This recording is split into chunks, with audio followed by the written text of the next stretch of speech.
ನಮಸ್ಕಾರ ವೀಕ್ಷಕರೇ, ನಾನು ಡಾಕ್ಟರ್ ಪತಂಜಲಿ ಶರ್ಮಾ, ಬ್ರಹ್ಮರ್ಷಿ ದೈವರಥ ಗೋಶಾಲೆ, ಅಶೋಕನ ಗೋಕರ್ಣ. ಇವತ್ತು ನಾನು ನಮ್ಮ ಗೋಶಾಲೆ ಗೋಮಾಳಕ್ಕೆ ಬಂದಿದ್ದೆ. ಇದು ಮಲೆನಾಡ ಗಿಡ್ಡ. ನೀವು ಯಾವಾಗ ಕಾಣಿಸೋದೆಲ್ಲ ಗಿರ್ರಾಗಿತ್ತು, ಅಂದ್ರೆ ನಮ್ಮ ಸೊಂಟದಕ್ಕಿಂತ ಕೆಳಗಡೆ ಇರುವಂತ ಗಿಡ್ಡ ಅಂತ ಹೇಳ್ತೀವಿ. ಹೆಂಗಿದೆ ನೋಡಿ, 2-3 ಕರು ಆಯ್ತು ಇದಕ್ಕೆ. ಮತ್ತೆ ನೋಡ್ಲಿಕ್ಕೆ ಚಿಕ್ಕ ಕಾಣಿದ್ರು 2-3 ಕರು ಆಯ್ತು ಇದಕ್ಕೆ. ಗಿಡ್ಡ ಗಿಡ್ಡ ಗಿಡ್ಡ ಅಂದ್ರೆ ಸಣ್ಣ, ನಮ್ಮ ಸೊಂಟದ ಕೆಳಗೆ ಇರುವಂತಹದ್ದು. ಮತ್ತೆ ಈ ಗೋಲ್ಡನ್ ಕಲರ್ ಉಂಟಲ್ಲ, ಇದು ಪ್ಯೂರ್ ಬ್ರೀಡ್. ಇದ್ರಲ್ಲಿ ಯಾವುದೇ ಒಂದು ಮಿಕ್ಸಿಂಗ್ ಆಗಲ್ಲ. ಈಗ ಜರ್ಸಿ ಕ್ರಾಸ್ ಆಗ್ಲಿ ಅಥವಾ ಬೇರೆ ಯಾವುದೇ ಒಂದು ಹಸುವಿನ ಕ್ರಾಸಿಂಗ್ ಇದ್ರಲ್ಲಿ ಆಗುದಿಲ್ಲ. ಈ ಕಲರ್ ಇದ್ರೆ ಕೌಲ್ ಬಣ್ಣ ಅಂತ ಹೇಳ್ತೀವಿ, ಮತ್ತು ಗೋಲ್ಡನ್ ಕಲರ್. ಇವೆಲ್ಲವ ಹಾಲು ಕೊಡೋದು ಅರಳ, ಸೊಲಗೆ, ಸಿದ್ದೆ ಆ ಲೆಕ್ಕದಲ್ಲೇ ಹೇಳ್ತಾರೆ. ಆದ್ರೂ ಕೂಡ ಆ ಹಾಲಿನಲ್ಲಿ ಔಷಧಿ ಗುಣ ಸಿಕ್ಕಾಪಟ್ಟೆ ಇರುತ್ತೆ. ಮಲೆನಾಡು ಗಿಡ್ಡ ಸ್ಪೆಷಾಲಿಟಿ ಏನಪ್ಪಾ ಅಂತಂದ್ರೆ, ಇವು ಏನಿಲ್ಲ ಅಂತಂದ್ರೆ ಒಂದು 60-80 ಜಾತಿಯ ಗಿಡಗಳನ್ನು ತಿಂತವೆ. ಸುಮಾರು ಎಲ್ಲ ಗಿಡನೂ ತಿಂತವೆ.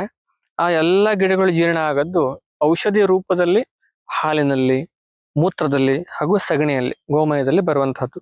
ಅದಕ್ಕಾಗಿ ಪಂಚಗವ್ಯ ಸೇವನೆಯನ್ನು ಮಾಡುವಂತಹದ್ದು. ಗೋಮೂತ್ರ, ಗೋದಧಿ, ಗೋಘೃತ, ಗೋಕ್ಷೀರ ಹಾಗೂ ಗೋಮಯ ಇವುಗಳನ್ನ ಸೇರಿಸಿ ಪಂಚಗವ್ಯ ಅಂತ ಹೇಳ್ತವೆ. ಅವುಗಳನ್ನ ನಾವು ಔಷಧಿ ರೂಪದಲ್ಲಿ ಉಪಯೋಗಿಸೋದ್ರಿಂದ ನಮ್ಗೆ ಕ್ಯಾನ್ಸರ್ನ ಸಮಸ್ಯೆಯನ್ನು ಕೂಡ ವಾಸಿ ಮಾಡ್ಲಿಕ್ಕೆ ಸಾಧ್ಯ ಉಂಟು. ಹಾಗೂ ನಮ್ಮ ದೇಹ ಶುದ್ಧಿಗೋಸ್ಕರ, ಹಾಗೂ ನಮ್ಮ ಮನೆ ಶುದ್ಧಿಗೋಸ್ಕರ, ವಾಸ್ತು ಶುದ್ಧಿಗೋಸ್ಕರ, ಇವೆಲ್ಲದಕ್ಕೂ ಕೂಡ ನಾವು ಇವುಗಳ ಗೋಮಯವನ್ನ ಹಾಗೂ ಗೋಮೂತ್ರವನ್ನು ಉಪಯೋಗಿಸ್ತೇವೆ. ಅದನ್ನು ಮತ್ತೆ ಇವಕ್ಕೆಲ್ಲವ ಅಟ್ಯಾಚ್ಮೆಂಟ್ ತುಂಬಾ ನಮ್ ಜೊತೆಗೆ, ಎಲ್ಲೇ ಹೋದ್ರೂ ಕೂಡ ನಮ್ ಜೊತೆ ಬರುವಂತಹದ್ದು. ಮತ್ತೆ ಒಂದು ಮಲೆನಾಡು ಭಾಗದಲ್ಲಿ ಈ ಹಸುಗಳು ಸಾಕೋದು ಹೇಗಾಗಿದೆ ಅಂತಂದ್ರೆ, ಈ ಮಲೆನಾಡು ಗಿಡ ಜೊತೆಗೆ ಯಾವುದೇ ಒಂದು ತಲೆ ಬಿಸಿ ಇಲ್ಲ ಅಂತ ಆರಾಮಾಗಿ ಹೋಗ್ತವೆ, ಮೆಂದ್ಕೊಳ್ತವೆ, ಮನೆಗೆ ಬರ್ತವೆ. ಅಂದ್ರೆ ಅದು ಹೂಡ್ಲಿಕ್ಕೂ ಬರ್ತದೆ, ಗದ್ದೆ ಹೂಡ್ಲಿಕ್ಕೂ ಬರ್ತದೆ, ಹಾಲಿಗೂ ಬರ್ತದೆ. ಮಲ್ಟಿಪರ್ಪಸ್, ಡ್ಯೂಯಲ್ ಪರ್ಪಸ್ ಬ್ರೀಡ್ ಅಂತ ಹೇಳ್ತೀವಿ ಅದಕ್ಕಾಗಲೇ. ಇದು ನಮ್ಮ ಮಲೆನಾಡು ಗಿಡ್ಡದಿಂದ ಸಾಧ್ಯ ಉಂಟು. ಅದರಲ್ಲೂ ಈಗ ಏನಾಗತ್ತೆ ಅಂದ್ರೆ, ಬೇರೆ ಬೇರೆ ಕಲರ್ದಲ್ಲವ ಸ್ವಲ್ಪ ಕ್ರಾಸ್ ಆಗಿಬಿಟ್ಟಿರುತ್ತೆ ನೋಡಿ. ಖದಿರವನ್ನ ತಿಂತ ಉಂಟು, ಅಷ್ಟು ಮುಳ್ಳುಂಟಲ್ಲ ಅದಕ್ಕೆ, ಖೈರೆ ಮರಕ್ಕೆ, ಅದರನ್ನೇ ತಿಂತ ಉಂಟು ನೋಡಿ. ಕೆಳಗಡೆದೆಲ್ಲ ತಿಂದಿದೆ. ಅದ್ರ ನಾಲ್ಗೆ ಎಷ್ಟು ಸ್ಟ್ರಾಂಗ್ ಇರುತ್ತೆ ನೋಡಿ. ಖೈರೆ ಮರ ಅದು, ಖೈರೆ ಮುಳ್ಳಿರ್ತದೆ ಅದಕ್ಕೆ. ಸಾಧಾರಣ ಅಂತವ್ರು ಹಿಂಗ್ ಕೈ ಹಾಕ್ಬಿಟ್ರೆ ಮತ್ತೆ ಅದು ಚರ್ಮನೇ ಕಿತ್ಕೊಂಡ್ಬರ್ತದೆ, ಅಷ್ಟು ಸ್ಟ್ರಾಂಗ್ ಇರ್ತದೆ ಮುಳ್ಳು. ಅವರು ನಾಲ್ಗೆ ಮತ್ತೆ ಹಲ್ಲಲ್ಲಿ ಅದನ್ನ ಕಡದು ತಿಂತಾರೆ. ಖದಿರ ಸ್ಕಿನ್ ಪ್ರಾಬ್ಲಮಿಗೆ ಉಪಯೋಗಿಸ್ತೀವಿ ಖೈರೆ ಗಿಡವನ್ನ. ಅದನ್ನ ಅವ್ರು ತಿಂದಾಗ ಆ ಒಂದು ಔಷಧಿ ಗುಣ ಅವರ ಹಾಲಿನಲ್ಲಿ ಹಾಗೂ ಮೂತ್ರದಲ್ಲಿ ಬರ್ತದೆ. ಗೀರಲ್ಲೂ ಕೂಡ ಸ್ವರ್ಣ ಕಪಿಲ ಇರ್ತದೆ, ಗೋಲ್ಡನ್ ಕಲರ್ದು ಗೀರಲ್ಲೂ ಕೂಡ ಇರ್ತದೆ ಸ್ವರ್ಣ ಕಪಿಲ ಅಂತ ಹೇಳ್ತೀವಿ. ಗಾಯತ್ರಿ, ಎಂತ ತಿಂತಿದ್ದೆ? ಎಂತ ತಿಂತಿದ್ದೆ ಏನು? ಖೈರೆ ಗಿಡ ತಿಂತಿದ್ಯಾ? ಎಷ್ಟು ಮುಳ್ಳಿದೆ ಅದಕ್ಕೆ. ಇದು ಕೃಷ್ಣ ಕಪಿಲ, ಕಪ್ಪು ಕಲರ್ದು ಮಲೆನಾಡು ಗಿಡ್ಡದಲ್ಲಿ. ಅಲ್ಲಿ ಶ್ವೇತ ಕಪಿಲ ಇದೆ, ಫುಲ್ ಬಿಳಿ ಇದೆ ನೋಡಿ.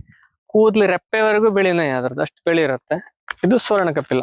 ನಾವ್ ಎಲ್ಲೆಲ್ಲಿ ಕಪಿಲ ಕಪಿಲ ಅಂತ ಬರುತ್ತೋ ವೇದಗಳಲ್ಲೆಲ್ಲ ಸ್ವರ್ಣ ಕಪಿಲ ಅಂತ ಅರ್ಥ ಮಾಡ್ಕೊಳ್ಬೇಕು. ಮೂತ್ರ ಅಂತ ಬಂದಲ್ಲಿ ಗೋಮೂತ್ರ, ಹಾಲು ಅಂತ ಬಂದಲ್ಲಿ ಗೋಕ್ಷೀರ, ಹಾಗೆ ಗೋಮಯ ಅಂತ ಬಂದದೆಲ್ಲ ಮಲೆನಾಡು ಗಿಡ್ಡದ್ದು. ಅಂದ್ರೆ ಈ ಒಂದು ಕಪಿಲ ಬಣ್ಣ ಇರುವಂತದ್ದು ಅಂತ ಅರ್ಥ ಮಾಡ್ಕೊಳ್ಬೇಕು. ಇದರಲ್ಲಿ ಇದು ಸ್ವಲ್ಪ ಮಲೆನಾಡು ಗಿಡ್ಡದಲ್ಲಿ ಸ್ವರ್ಣ ಕಪಿಲ ಜೊತೆಗೆ ಶ್ವೇತ ಕಪಿಲ ಕ್ರಾಸ್ ಆಗಿರುವಂತದ್ದು. ಮೂಲತಃ ಇದು ಪ್ಯೂರ್ ಆಗಿ ಸ್ವರ್ಣ ಕಪಿಲನೆಯ, ಮಲೆನಾಡು ಗಿಡ್ಡನೆಯ. ಇದು 2 ಬಣ್ಣ ಸೇರ್ಕೊಂಡಿದೆ. ಸ್ವಲ್ಪ ಕಾಲಲ್ಲಿ ಸ್ವಲ್ಪ ಬಿಳಿ ಇದೆ, ಬಾಲ ಬಿಳಿ ಇದೆ, ಸ್ವಲ್ಪ ಪುಂಡ್ ಹೆಚ್ಚು ಬೀಳುತ್ತೆ, ಆಟ ಆಡೋದು ಹೆಚ್ಚು. ಓಡ್ ಕಾಡ್ಸ್ಕೊಬರ್ತೀನಿ. ಹಿಂಗಿದ್ರಿಗೆ ಮನೆ ಕರ ಹಾಕಿದೆ ನೋಡಿ. ಅದು ಕರ ಹಾಕಿ ಈಗ ಒಂದು 15 ದಿವಸ ಆಯ್ತು ಕರು ಹಾಕಿ. ಎಲ್ಲ ಸ್ವರ್ಣ ಕಪಿಲ, ಇದು ಸ್ವರ್ಣ ಕಪಿಲ, ಇದು ಸ್ವರ್ಣ ಕಪಿಲ. ಇದು ಕೋಡ್ ನೋಡಿ ಹೇಗಿದೆ ಅಂತ. ಕೋಡ್ 2 ಮುಂದೆ ಬಂದಿದೆ ಹೆಂಗೆ. ಇದು ಕೂಡ ಸ್ವರ್ಣ ಕಪಿಲನೆಯ. ಆ ಕೋಡು ಕೆಲವೊಂದು ಕೋಡ್ ಹಿಂಗ್ ಮೂವ್ ಆಗೋದು ಇರ್ತದೆ, ಕೋಡು ಮೂವ್ಮೆಂಟ್ ಆಗ್ತಾ ಇರೋದು ಇರ್ತದೆ. ಇದ್ರದ್ದು ಕೋಡು ಮುಂದೆ ಬಂದಿದೆ 2 ಕೋಡ್. ಕೆಲವೊಂದು ಇಷ್ಟೇ ಸಣ್ಣ ಕೋಡ್ ಇರ್ತದೆ, ತೋರಿಸ್ತೀನಿ. ಬೇರೆ ಒಂದು ಆಕಳಿದೆ, ಇಷ್ಟೇ ಸಣ್ಣ ಕೋಡು ಹೊಡೆದು. ಮತ್ತೆ ಇವ್ ಹೆಂಗೆ ಮಲೆನಾಡು ಗಿಡ್ಡ ಅಂತಂದ್ರೆ ಕಂಟಿನ್ಯೂಸ್ ಆಗಿ ಹುಲ್ ತಿಂತಾನೆ ಇರ್ತವೆ. ಎಲ್ಲೂ ಖಾಲಿ ನಿಂತ್ಕೊಂಡ್ರು ಕಡಿಮೆ, ಅವು ಎಲ್ಲ ಮೇಯ್ತಾ ಇರ್ತವೆ. ಹೊಟ್ಟೆ ತುಂಬಿಸ್ಕೊಂಡ್ಬಿಡ್ತವೆ. ಮನೆಗೆ ಹೋಗಿಲ್ಲ ಹೊಟ್ಟೆ ತುಂಬ ಹೋಗುತ್ತೆ ಅವ್ರದ್ದು. ಅಲ್ದ ನಮಗ ಹೌದಾ ಅಲ್ದ ಗಂಟೆ ಕೂತೀವಲ್ಲ ಮುಂದೆ. ಇದಕ್ಕೂ ಸುಮಾರು ವರ್ಷ ಆಯ್ತು. ಇದಕ್ಕೆ ಹೆಚ್ಚು ಕಡಿಮೆ ಒಂದು 7-8 ಕರು ಆಗಿದೆ ಅದಕ್ಕೆ. ಎಷ್ಟೇ ವರ್ಷ ಆಗಿರ್ಲಿ ಅವರ ಹೈಟ್ ನಮ್ಮ ಸೊಂಟ. ಮಲೆನಾಡು ಗಿಡ್ಡ, ಗಿಡ್ಡ ಅಂದ್ರೆ ನಮ್ಮ ಸೊಂಟದ ಒಂದು ಲೆವೆಲ್, ಅಥವಾ ಸೊಂಟಕ್ಕಿಂತ ಒಂಚೂರು ಕೆಳಗಡೆ ಹೆಚ್ಚು ಕಡಿಮೆ ಇರೋದಕ್ಕೆ ಮಲೆನಾಡು ಗಿಡ್ಡ ಅಂತ ಹೇಳ್ತೀವಿ. ಮತ್ತೊಂದು ಕೋಡ್ ಕಾಣಿಸ್ತೀನಿ, ಇಷ್ಟೇ ಸಣ್ಣ ಇರ್ತದೆ. ಅದು ಮೂಮೆಂಟ್ ಆಗ್ತಾ ಇರ್ತದೆ. ಕೋಡಿಂದು. ಇದು ಮಲೆನಾಡು ಗಿಡ್ಡನೇ. ಅದು ಒಂದು ಕೋಡು ಉದುರು ಬಿದ್ದು ಹೋಗದೆ. ನೀನೇ ಯೋಗಿನಿ ಗೊತ್ತಿದ್ದು ನಂಗೆ. ನಾನು ಕೂದಲು ನೆಕ್ಕೋದು ಯೋಗಿನಿ. ಗೊತ್ತು ಮಾಡೋದು ಹೆಂಗೆ ಅಂತಂದ್ರೆ ಕೂದಲು ನೆಕ್ಕೋದು ಯೋಗಿನಿ ಅಂತ ಕೂತಿದ್ದೆ. ಕೂದಲನ್ನ ತಿನ್ನೋದು ಯೋಗಿನಿ. ಕೂದಲು ಕಟ್ ಮಾಡ್ಕೊ ಬಂದೆ. ಇಷ್ಟೆಲ್ಲ ಹೊಸ ಇರುತ್ತಲ್ಲ, ಮೊನ್ನೆ ನನ್ ಕನ್ಫ್ಯೂಸ್ ಆಯ್ತು ಯೋಗಿನಿ ಎಲ್ಲೋಯ್ತು ಅಂತ. ಹುಡ್ಕ್ಲಿಕ್ಕೆ ಹೋದೆ. ಹೆಂಗ್ ಹುಡುಕಿದ್ದು ಅಂತಂದ್ರೆ ಹೋಗಿ ತಲೆ ಕೊಟ್ಟೆ, ತಲೆ ನೆಕ್ಲಿಕ್ ಶುರು ಮಾಡ್ತು. ಓಹೋ ಇದೇ ಯೋಗಿನಿ ಅಂತ ಕನ್ಫರ್ಮ್ ಆಯ್ತು. ಮುದಿಶ್ರವ ಸಾಕ ಇಲ್ಲ ಮತ್ತೆ ಬೇಕಡ ನಾಲ್ಗೆ ಇಷ್ಟು ದಪ್ಪ ಇರುತ್ತಲ್ಲ, ದರ್ಬೇರೆ ಇರುತ್ತೆ. ಮತ್ತೆ ಬೇಕಡ ತಲೆನೇ ಬೇಕು. ಸಾಕೆ ಮಾರೈತಿ ಬ್ರಷ್ ಗಿಂತನೂ ಗಟ್ಟಿ ಇದ್ದು. ಓ ಮಾರೈತಿ ಇನ್ನೊಂದ್ಸಲ ಯಾರು ನಂಗೆ ತಲೆನೇ ತೊಳ್ಕೊಟ್ಟಿದ್ದೀನಿ. ಯೋಗಿನಿ ನೀ ಹೆಂಗಿದ್ಯಾ ಮಗ? ಯಮುನಾ ಅಲ್ದ ನೀನು? ನೋಡಿ ಅವಳು ಕೈ ನೆಕ್ಕೋದಿಲ್ಲ, ಹೌದಾ? ಲಕ್ಷ್ಮಿ ಆದ್ರೆ ಕೈ ನೆಕ್ತಾಳೆ, ಯೋಗಿನಿಯ ಕೈ ನೆಕ್ಕಲ್ ತಲೆನೂ ನೆಕ್ತಾಳೆ. ಕೈ ನೆಕ್ತಿಯ? ನೆಕ್ಕಂಗ ಆಯ್ತು, ಬಿಡ್ತು, ಮುಗೀತು. ನಂಗೆ ಗೊತ್ತಿದ್ದು ತಲೆ ನೆಕ್ಕೊಳ್ಳು ನೀನು, ಕೈ ನೆಕ್ಕೊಳ್ಳಲ್ಲ ನೀನು. ಯಮುನಾ ಮನೆ ಕಂಡಿದ್ದಲ್ಲ, ಯಮುನಾ ಹಾಗೂ ಭೀಷ್ಮರ ಮಗ ರುದ್ರ. ಹೀಗೆ ಆಕಳ ಜೊತೆಗಿದ್ರೆ ಟೈಮ್ ಹೋಗಿದ್ದೇ ಗೊತ್ತಾಗೋದಿಲ್ಲ. 5 ನಿಮಿಷ, 10 ನಿಮಿಷ, ಅರ್ಧ ಗಂಟೆ, 1 ಗಂಟೆ. ಈಗ ನಾವು ಬಿಡುವಾದಾಗ ಬರ್ತೀವಿ, ಗೋಮಾಳಕ್ಕೆ ಬಂದು ಆಕಳ ಜೊತೆಗೆ ಒಂದು ಅರ್ಧ ಗಂಟೆ 1 ಗಂಟೆನ ಕಳೆಯೋದು. ಆವಾಗ ನಮಗಿರುವಂತ ಎಲ್ಲ ಟೆನ್ಷನ್ನು, ಸ್ಟ್ರೆಸ್ ಎಲ್ಲ ಕ್ಲಿಯರ್ ಆಗತ್ತೆ. ಮತ್ತು ನಮ್ಮ ಬಾಡಿಯಲ್ಲಿ ಒಂದು ಪಾಸಿಟಿವ್ ಎನರ್ಜಿ ರೆಡಿ ಆಗತ್ತೆ. ಅದಕ್ಕಾಗಿ ನಾವು ಬಿಡುವಾದಾಗ ಗೋಮಾಳಕ್ಕೆ ಬರಬೇಕು, ಆಕಳ ಜೊತೆ ಸಮಯ ಕಳಿಬೇಕು. ತಾವು ಕೂಡ ಇಲ್ಲಿ ಬಂದು ಗೋ ಸೇವೆಯನ್ನ ಮಾಡ್ಬೋದು, ಆಕಳ ಜೊತೆ ಸಮಯನ್ನ ಕಳಿಬಹುದು. ಹಾಗೂ ನಮ್ಮ ಗೋಮಾತೆಯರಿಗೋಸ್ಕರ ಅವರಿಗೆ ಬೇಕಾಗಿರೋ ಮೇವನ್ನು ಕೂಡ ಕೊಡ್ಬೋದು, ಅಥವಾ ಗೋ ರಕ್ಷಣೆ ಮಾಡಲಿಕ್ಕೆ ಧನ ಸಹಾಯವನ್ನು ಕೂಡ ಮಾಡಬಹುದು.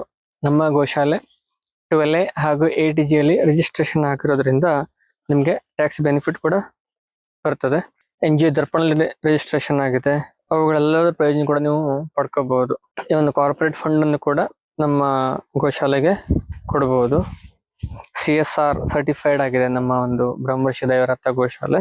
ಎಲ್ಲದರ ಬೆನಿಫಿಟ್ ಅನ್ನು ನೀವು ಪಡ್ಕೊಳ್ಬಹುದು.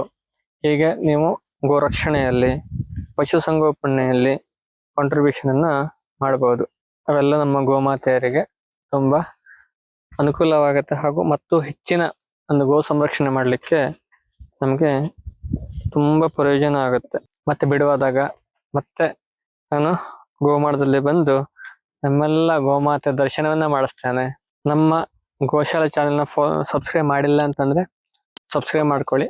ನಾನು ಗೋಶಾಲೆ ಬಗ್ಗೆ ಹಾಕುವಂತ ಎಲ್ಲ ವಿಡಿಯೋ ನೋಟಿಫಿಕೇಶನ್ ನಿಮ್ಗೆ ಬರ್ತಾ ಇರ್ತದೆ. ಮುಂದಿನ ವಾರ ಮತ್ತೆ ಬರ್ತೇನೆ. ಅಲ್ಲಿವರೆಗೆ ನಮಸ್ಕಾರ.